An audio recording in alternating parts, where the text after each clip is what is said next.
बहुत स्वागत विपिन जी आपका भी। और शुरुआत विपिन जी, क्योंकि मैं आप ही के साथ करना चाहूंगी, वरिष्ठ पत्रकार हैं आप, और संविधान पर जिस तरीके से घमासान मचा हुआ है, जरूरी ये है कि आप एक वाइड एंगल से बताएं कि आखिर देश में चल क्या रहा है। संसद में हम लोग सुन रहे हैं संविधान को लेकर घमासान मचा हुआ है। ऐसे में कई दशक पीछे लेकर गए हैं प्रधानमंत्री नरेंद्र मोदी, लंबा शासन उन्होंने गिनवाया है। तो वहीं राहुल गांधी भी लगातार हमलावर नजर आए हैं कि आखिर इन लोग की सोच क्या है, नीति क्या है, नियत क्या है, फिलहाल किस तरीके से परखे जनता। उन्नति जी धन्यवाद। देखिए, जब हम संविधान की बात करते हैं तो ये बड़ा गंभीर मुद्दा है, ज्वलंत मुद्दा है, और इसमें कोई शक शुबा नहीं है। इस पैनल पे जो वरिष्ठ प्रवक्ता बैठे हैं अलग अलग दलों के, तो वो भी इस बात से इत्तेफाक रखेंगे कि हम लोग सब संविधान का सम्मान करते हैं, सर्वोपरि मानते हैं। लेकिन सवाल ये पैदा होता है कि लोकतंत्र में हमारा विपक्ष मजबूत होना चाहिए, मुकम्मल तरीके से अपनी आवाज उठाए, सरकार की खामियों को उजागर करे। बहुत अच्छी बात है।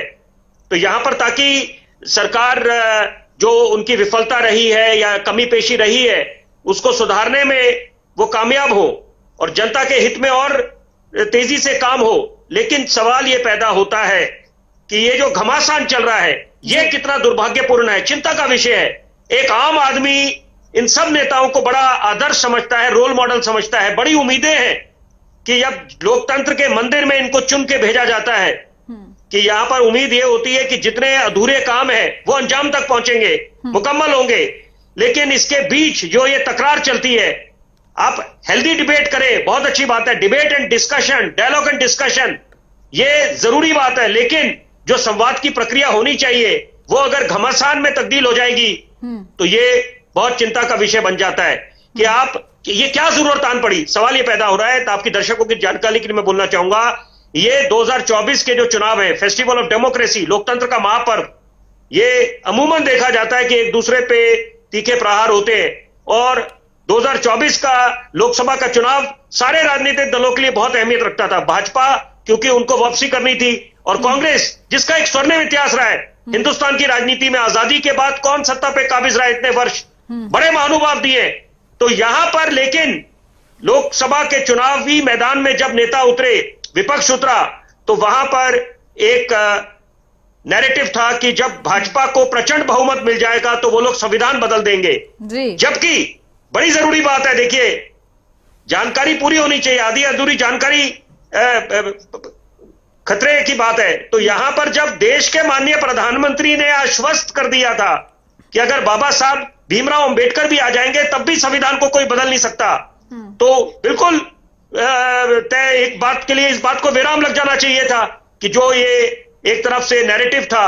और सबसे बड़ी बात है कि संविधान का तो हर कोई सम्मान करता है। तो इसी कारण लोकतंत्र के मंदिर में, लोकसभा में माननीय प्रधानमंत्री को ये सब बातें बोलनी पड़ी कल, और ये गिनाना पड़ा, पीछे कई दशक पीछे जाना पड़ा।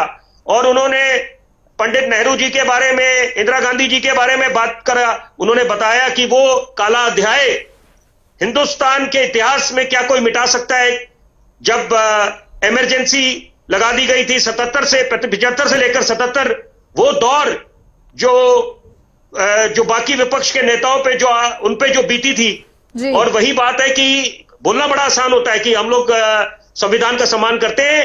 दूसरी बात, बड़ी जरूरी बात है कि एक तरफ हम बात करते हैं कि संविधान का हम सम्मान करते हैं, दूसरी तरफ कॉन्ट्रडिक्शन, विरोधाभास, अगर कोई ये बोले कि हिंदुस्तान में भी बांग्लादेश वाले हालात बन जाएंगे तो ये बहुत चिंता का विषय है कि वहां पर क्या, बांग्लादेश में क्या कारण था तख्ता पलट का।